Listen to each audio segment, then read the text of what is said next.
Oh, hi. Hello. Okay. Is there anybody out there that doesn't understand the concept of so bad it's good? I wish I knew. We generally see movie quality on a scale from good to bad, masterpiece to garbage. But there are many who believe this scale is incomplete. We'll keep masterpiece as the pinnacle. That's where we'll put our There Will Be Bloods and Godfather Part 2s and whatnot. But we're going to shift garbage over a bit here, and in its place, we'll drop in irredeemable for the likes of Jackpot or the Roadhouse remake, pretty much anything made by Amazon. And finally, we're going to rename garbage to S-tier garbage. Why? Because many people, including myself, believe that there is a point at which bad movies go from boring and unwatchable to pure comedic gold. From migraine-inducing to mentally euphoric. This is where movies like The Room and Samurai Cop and Jesus Christ Vampire Hunter live. Movies that are so terrible, they become cinematic car wrecks from which you cannot look away. Show me. Greetings, my friend.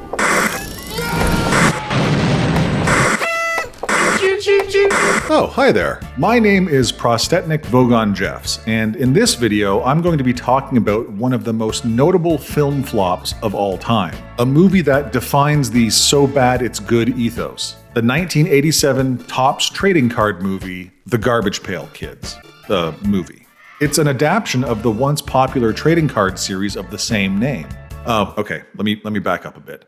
Trading cards, for everyone born after the turn of the century, are kind of like Magic the Gathering cards or Pokemon cards, but you don't use them to play games. You just look at them and collect them in these protective plastic sleeves and... Okay, I see I'm losing some more of you. Let's just say they were collectible cards based on Cabbage Patch Kids and move on. Right, okay, I see what I did there. Okay, so Cabbage Patch Kids were dolls. Extremely popular dolls, like way more popular than they had any right to be kind of dolls. People went nuts for them back in the 80s. The Garbage Pail Kids were a parody of Cabbage Patch Kids in collectible card form. Does that make sense? And then they made a movie about them. A movie for kids that was most definitely not a movie for kids.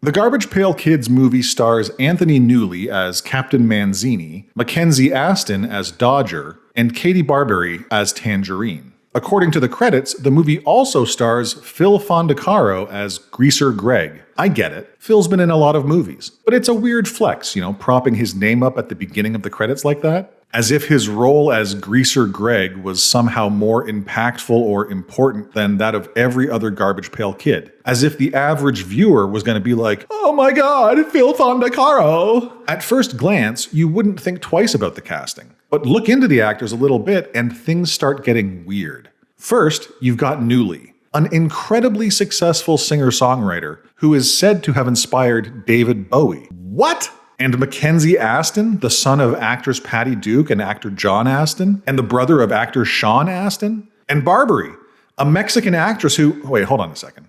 She's Mexican? Mis maletas, mis documentos, mi cartera, mi dinero, todo. Holy shit. All right, it checks out. Gracias. Anyway, it's an odd ensemble. The whole thing is mind-boggling. It is fucked up. But we're just wasting time here when we could be talking about how absolutely bonkers this movie is. This movie is terrible. This movie is awesome, and I'm going to spoil the shit out of it. All right.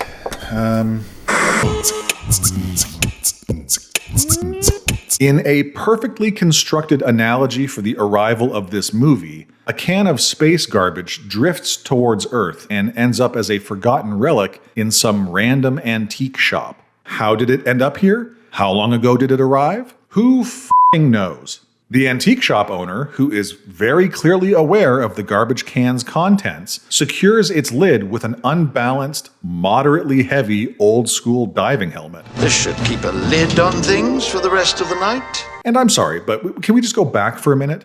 The movie logo. Does it drive anyone else insane? It's just the logo from the trading cards, no fancy update for the movie. That's fine. But the text above and below, they couldn't be bothered to fix the leading? I digress. Later, a teenage boy named Dodger is being chased through the park by Juice, Tangerine, Wally, and Blythe.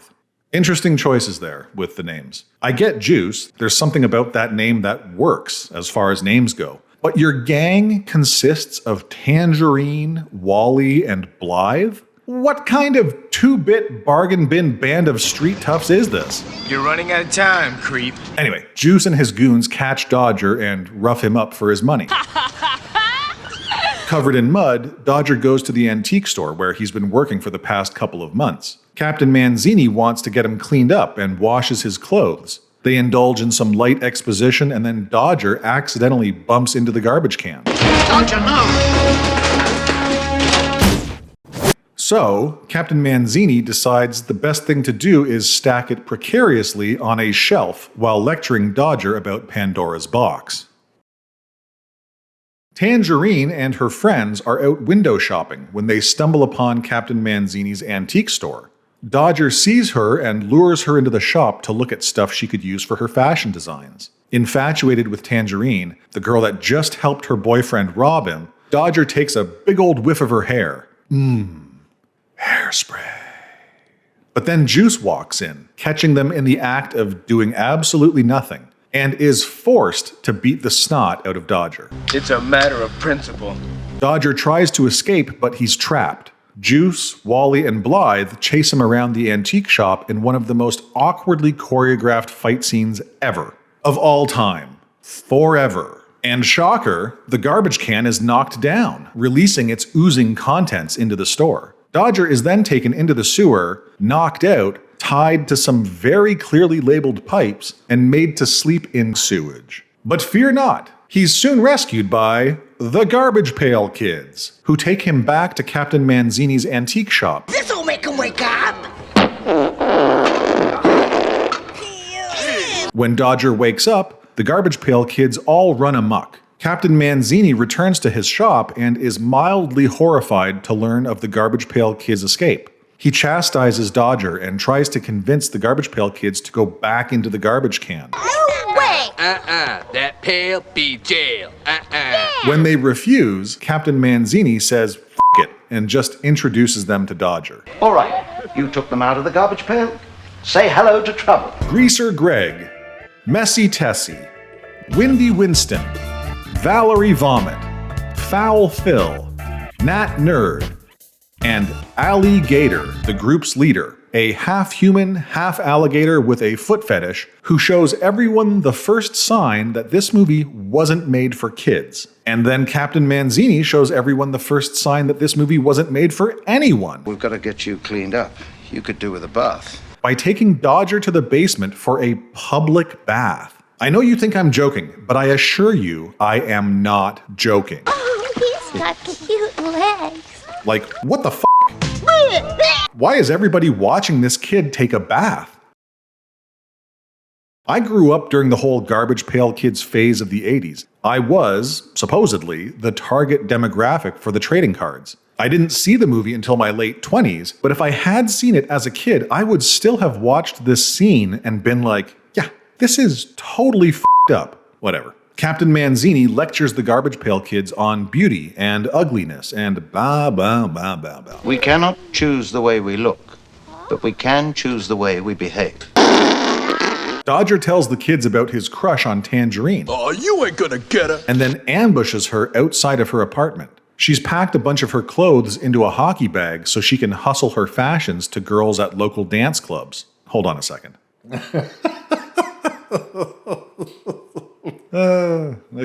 Okay. Tangerine brings Dodger along to help, which makes sense, I guess. She's doing so well, they're literally buying the clothes off her back. And then the club girls scatter en masse, just as Juice and his goons arrive. He takes stock of Tangerine's earnings as Dodger hides in the empty hockey bag. While out searching for their friends in nearby garbage cans, and I'm going to pause it right here for a second, you're probably asking, what friends? Who are these friends they're looking for? And those are great questions. Great questions.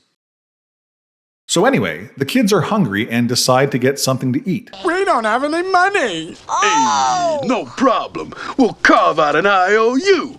They steal a Pepsi truck and then inadvertently crush Juice's van, and then gather around a back alley drum fire to gorge themselves. The next morning, the kids decide to help Dodger impress Tangerine. They made him some clothes, some Michael Jackson-level threads that are sure to win over his crush. Which is such a stupid idea. I mean, there's no way this chick is going to be impressed by... Wow. Where did you get those clothes? Okay, I stand corrected. She likes the outfit. Chicks is chicks. And I know my chicks. She likes it so much that she wants Dodger to make more. Oh, I want at least a dozen. And of course, I can't promise you that I can sell them. A dozen? And I've got to ask a question here. Sorry.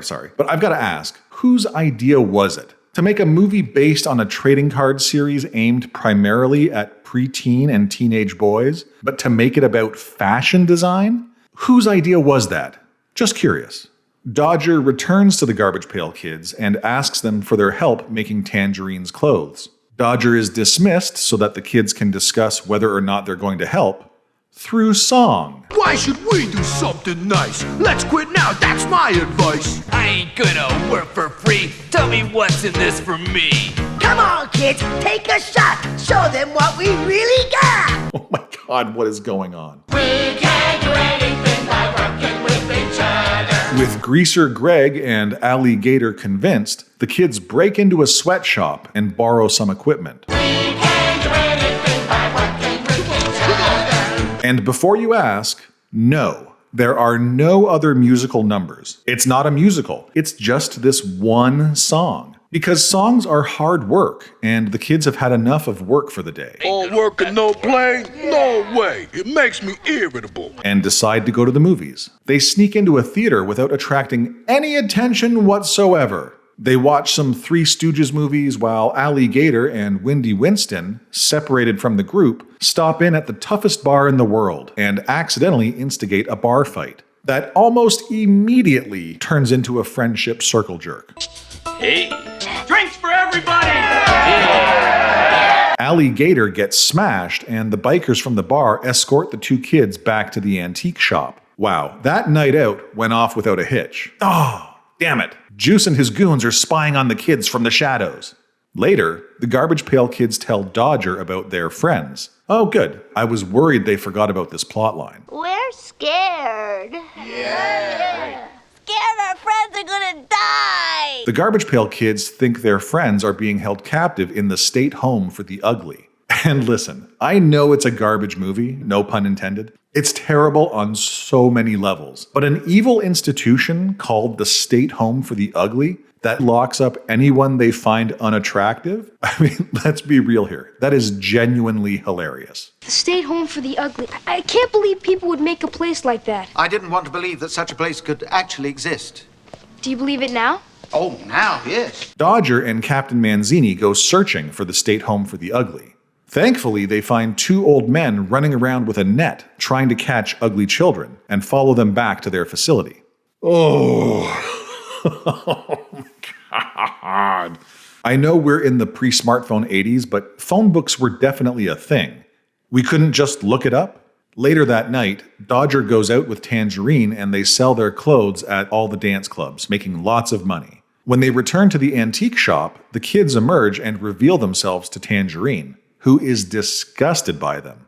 Dodger admits the kids are the ones responsible for making the clothes Tangerine likes so much. They made the clothes. Seeing a way to advance her career and standing in the local community fashion industry, Tangerine convinces Dodger to sew her labels into the clothes the kids make. I don't know, something about a fashion show at McBundy's department store or something like that. McBundy's, I can't believe it. But the kids refuse to do any more work on the fashion line until their friends are saved from the State Home for the Ugly. And they just will not let up on this whole friend situation. It's not like it really matters because Tangerine already has everything she needs for the McBundy's fashion show. Speaking of which, the Garbage Pail Kids really want to go see the show, but Tangerine freaks out about the idea. They can't go! And locks them in the antique shop basement. Shortly thereafter, Captain Manzini studies black magic to find a way to return the kids to their garbage pail. But Juice and his goons show up and kidnap the kids, turning them over to the authorities at the State Home for the Ugly. Juice then makes his way to the fashion show, where Tangerine reveals she's been plotting with Juice the whole time. She knew what he was planning to do with the kids. Dodger is escorted out of the fashion show and races to meet up with Captain Manzini at the State Home for the Ugly. In need of a helping hand, Dodger runs back to the toughest bar in the world to get the bikers, while Manzini sneaks in and single-handedly rescues the kids. Eventually, the bikers show up and tear the bars off the State Home to help Manzini and the kids escape. Unfortunately, the friends the Garbage Pail Kids were looking for, remember the garbage truck? Were recently crushed to death in a garbage truck. Riding high on their escape, the kids crash Tangerine's fashion show and proceed to rip the clothes off of the models. Get away from my clothes! They're our clothes! Chaos ensues, and Valerie Vomit does what we've all been waiting for. She barfs all over Wally and Blythe. To round out the proceedings, Dodger and Juice get in a fight. Dodger is outmatched, but the kids help him get an upper hand. Eventually, Juice decides it's just easier to let the kid punch him in the face relentlessly instead of trying to fight back. As soon as the stuff gets over the border, get it to the warehouse.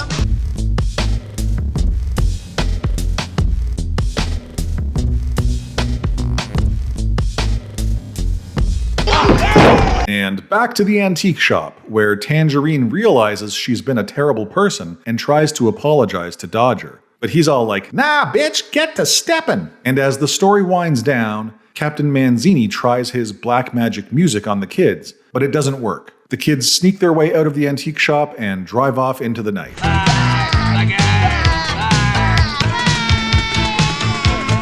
The end.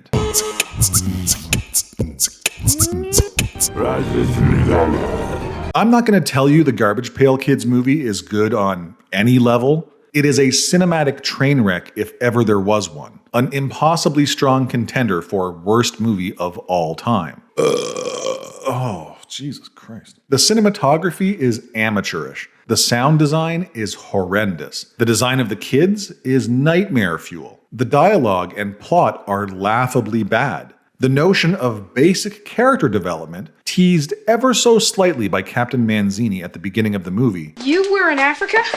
Actually, I was on my way back from Egypt. I was doing a split week, Cleveland and Cairo.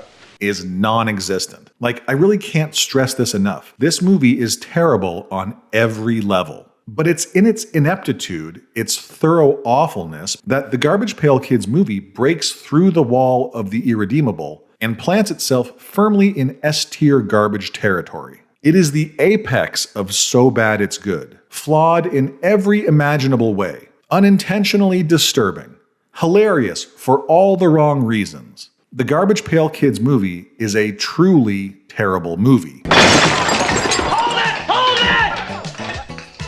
it! Little sucker's got guts! That is absolutely worth watching. Oh my God, it's incredible.